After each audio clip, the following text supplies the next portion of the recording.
I think I'm live. I don't know what happened.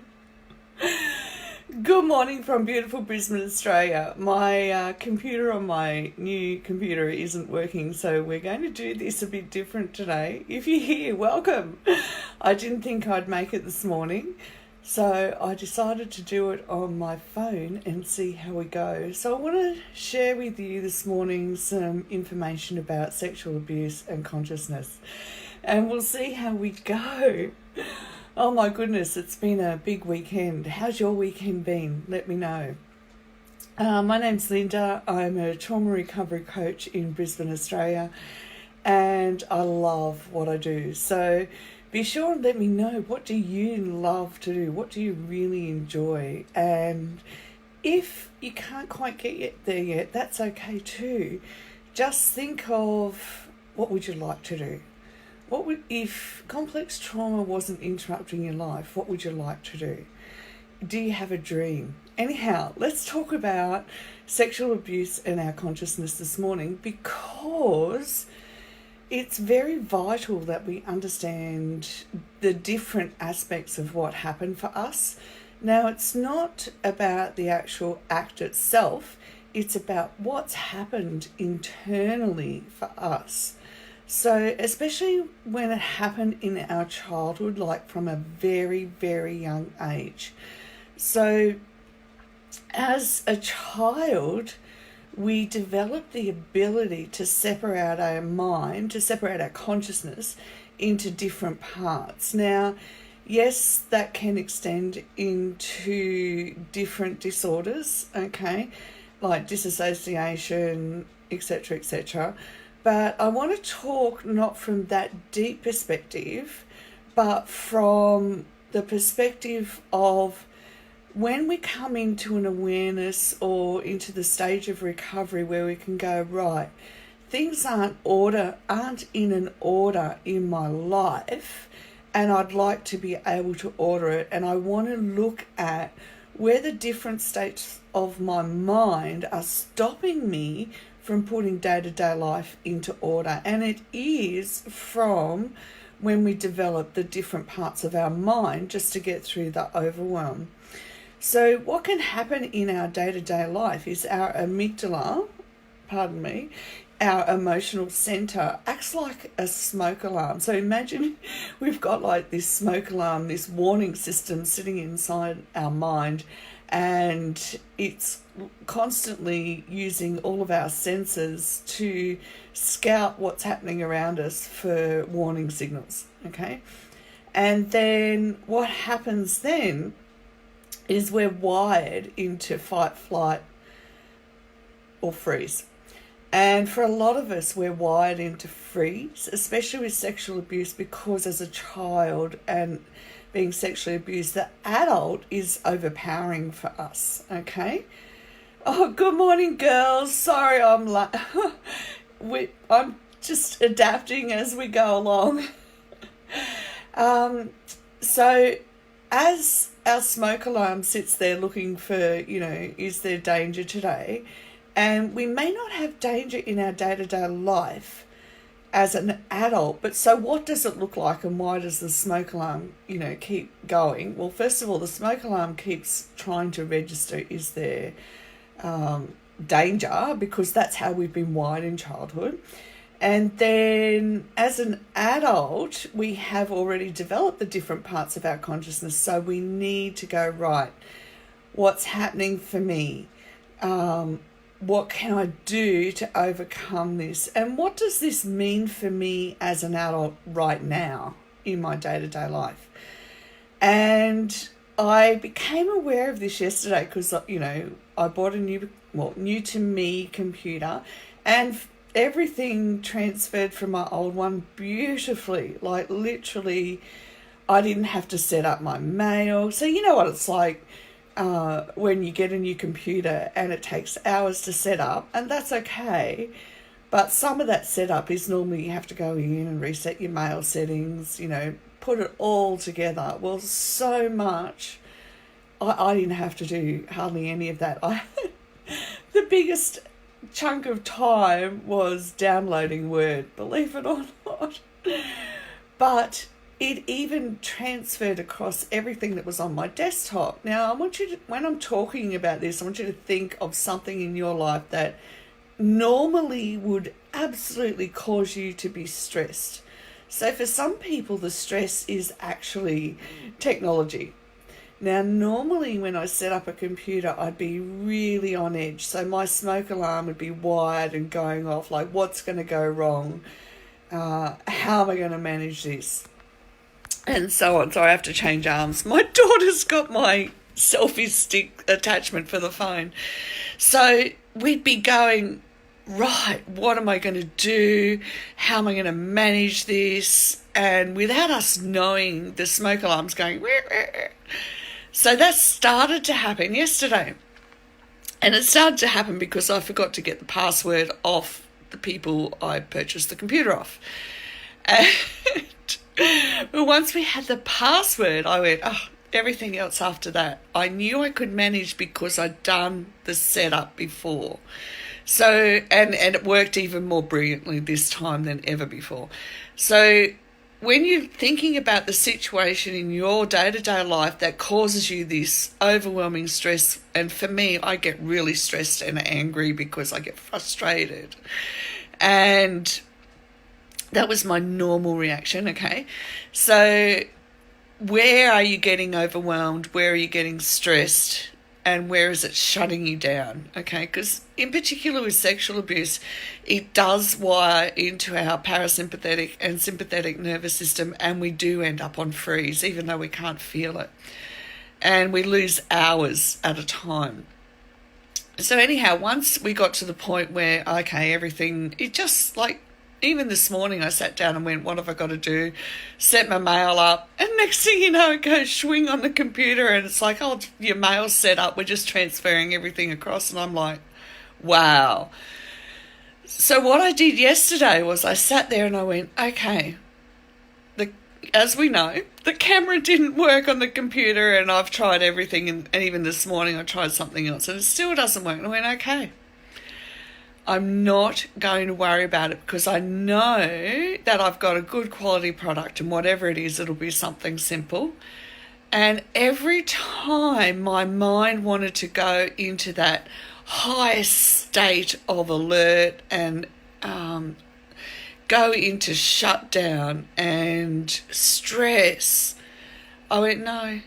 I'm going to have a lot of peace about this, a lot of peace. I'm choosing that I'm going to go back to my mind space that has a lot of peace, that no matter what the steps are, everything will be okay. Now, I became really aware last night, especially when I went to bed, how much my mind wanted to go into the, you've got to worry about this.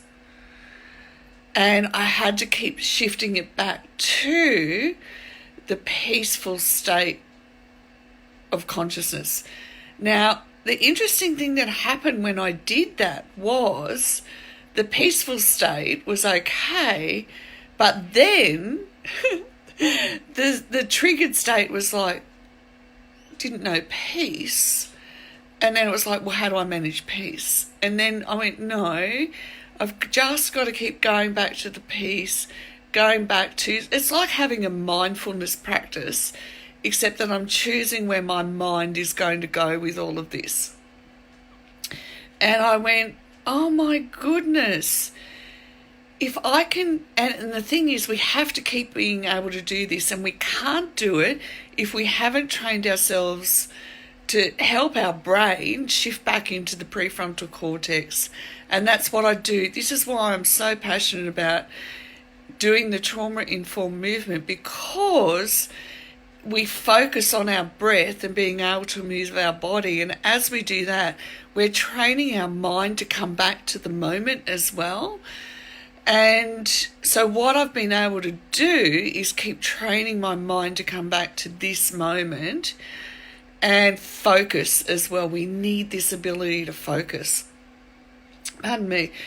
So when I did all of that, I was able to go to sleep. But what I was aware of, I didn't have a restless sleep, but I did wake up a couple of times and I had to go, no, whatever happens, I'm choosing peace. I'm choosing that I can manage whatever the situation is, because remember, when our inner critic kicks in, we'll catastrophize, and we don't mean to. It's just that we're trying to sort out how we're going to manage every single step of the way, and we don't know what some of that steps are. So then we focus our minds so get it right down into every little bit that we don't leave time for ourselves to breathe. I don't want to do that anymore. I do have the ability to put my day in order. So much of what we need to trust ourselves comes from developing order in our day-to-day life, but developing an order at a mind level as well. It's so amazing. I've worked for decades to get to this place, and I'm really happy, but I'm telling you this to offer you encouragement too. So what can you do in your day-to-day life?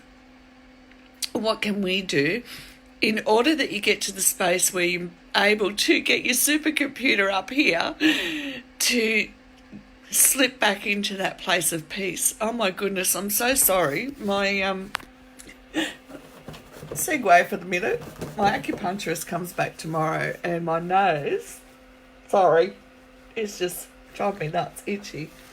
So I sat down and I did an infographic this morning. I said, right, what can we do to develop this awareness in our day-to-day life of when we go off track or we slip into the alarm state of consciousness?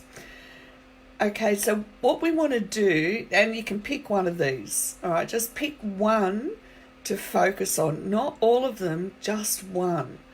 So we can build an awareness of our response to stress in our everyday life. So when stress comes, what's our first response, our reaction, and what is our mind response? So what are our thoughts doing in response to that stress?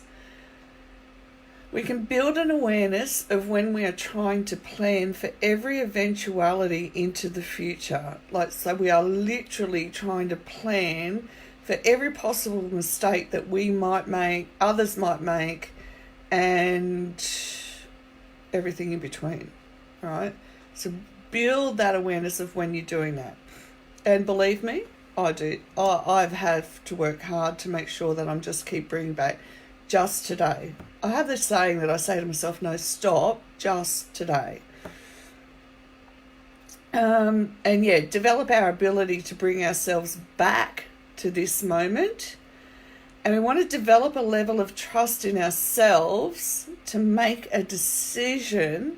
And even if the decision is wrong, we're going to trust in our ability to manage the mop up one step at a time, okay?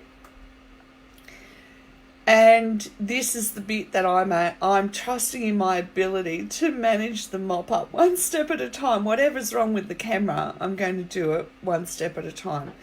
Now, I read a couple of things this morning I want to share with you because something in it might make sense to you as well, because they did to me.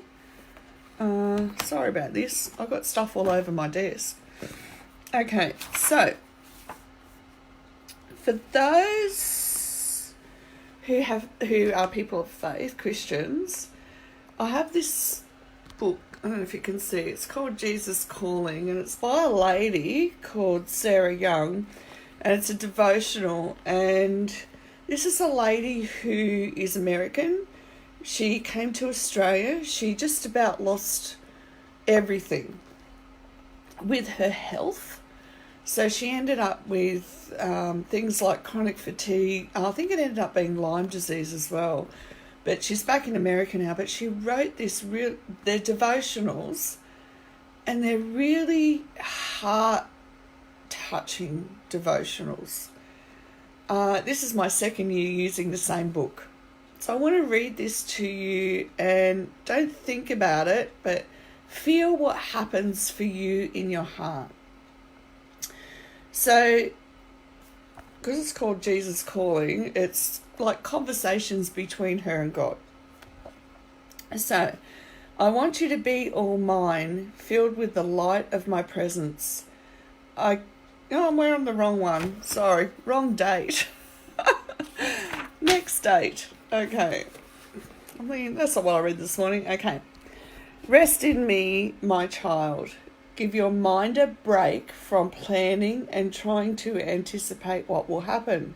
Sound familiar? Pray continually, asking my spirit to take charge of the details of this day.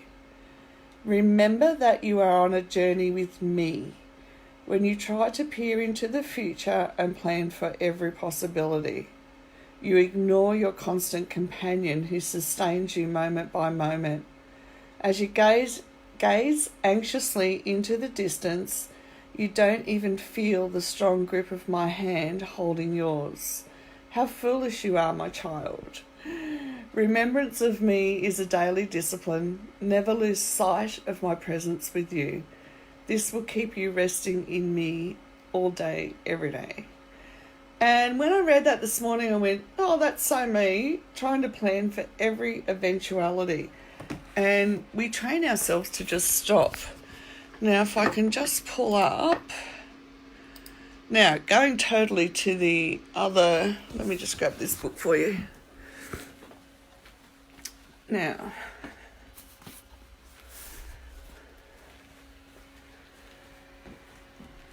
I want to, sorry, I'm just managing two forms of technology. Okay, now, this book called The Body Keeps a Score by Bessel van der Kolk is beyond brilliant. He's one of the leading teachers who's helped identify so much about complex trauma. And this morning, on top of reading what I just wrote, hang on, we've just like, there was an excerpt from his book, The Body Keeps a Score, about what happens with our consciousness. And it gave an example, and I want to read it to you because the example... Alright, so we're just going to have to go to Instagram. I'm so sorry. I thought it would just come up automatically, but it's not. Gave an example of a young girl who came into his office and how the different aspects of sexual abuse impacted her as an adult and impacted her consciousness. And, okay, here we go. And when I read it, I went, oh, that makes just perfect sense. And so for us,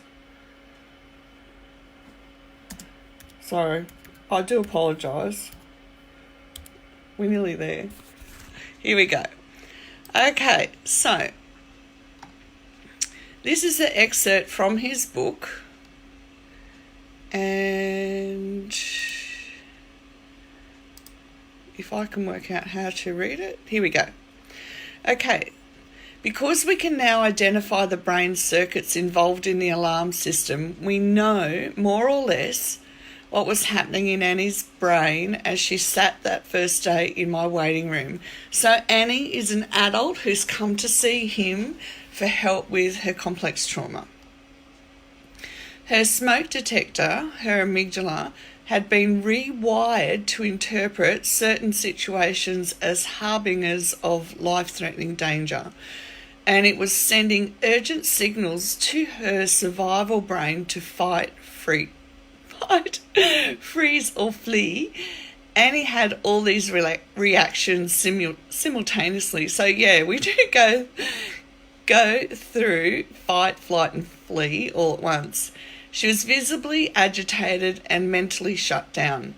As we've seen, broken alarm systems can manifest in various ways, and if your smoke detector malfunctions, you cannot trust the accuracy of your perceptions.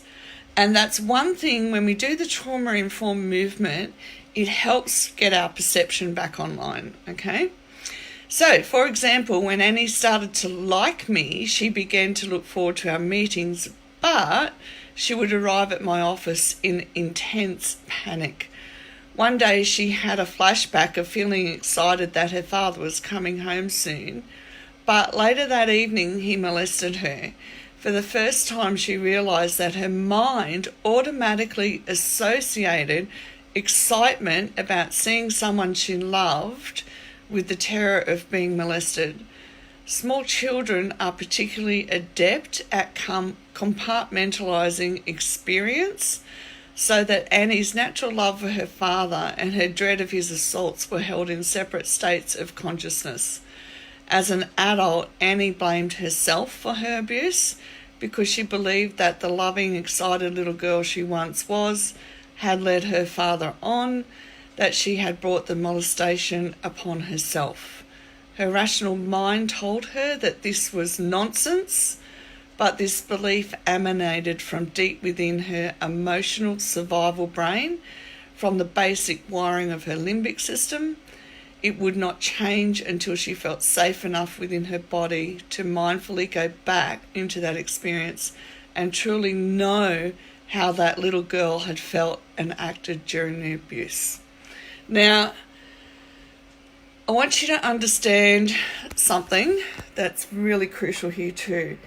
We don't have to go back into that experience. It will come up as we begin to do things in the moment. So as we begin to rewire our brain, we become stronger and we're better able to deal with the emotions because we're doing things to hook into our prefrontal cortex, which has been offline for a long time, okay?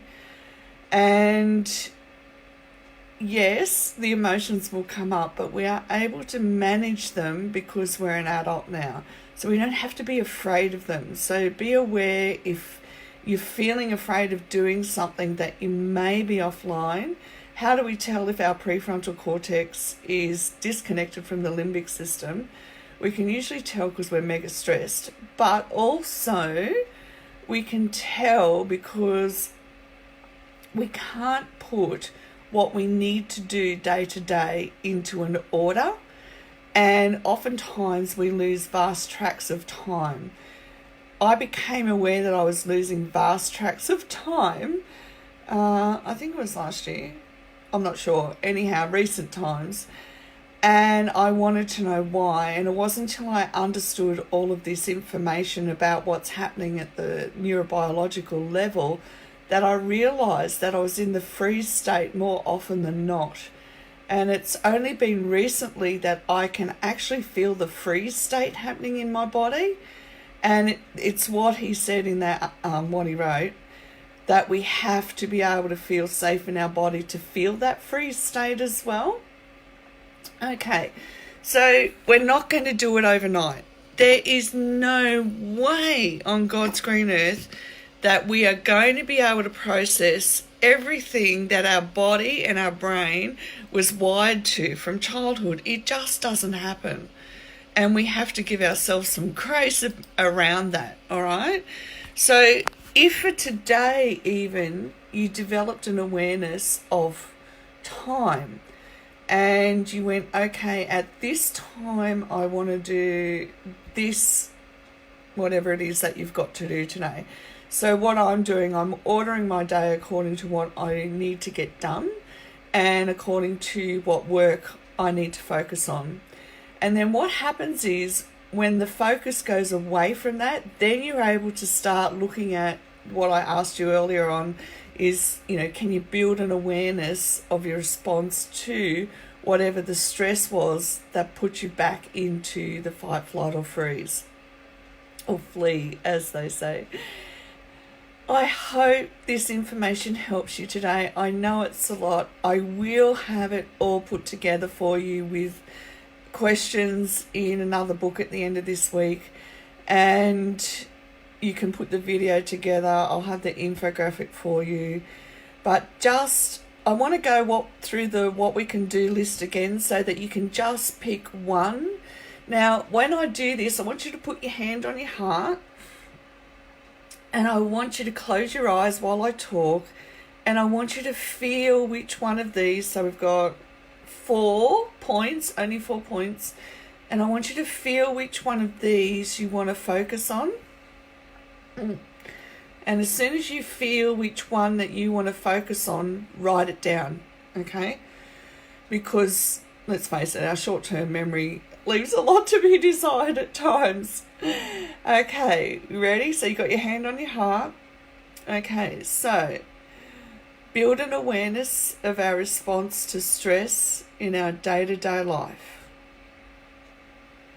Build an awareness of when we are trying to plan for every eventuality into the future. So planning for our future. Develop our ability to bring ourselves back to this moment.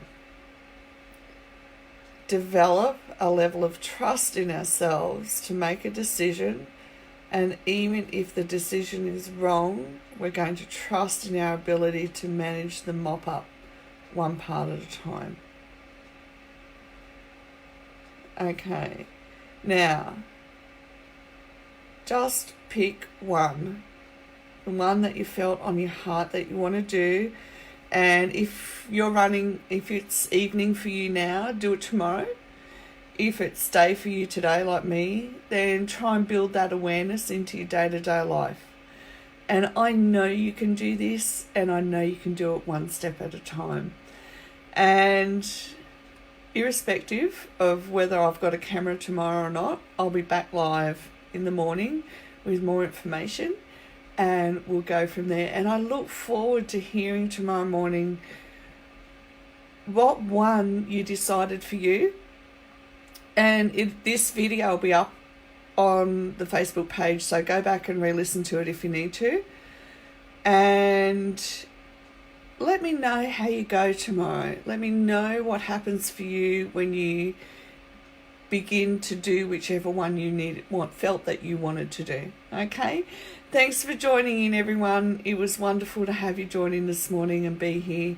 And I will talk to you again tomorrow morning. Bye for now.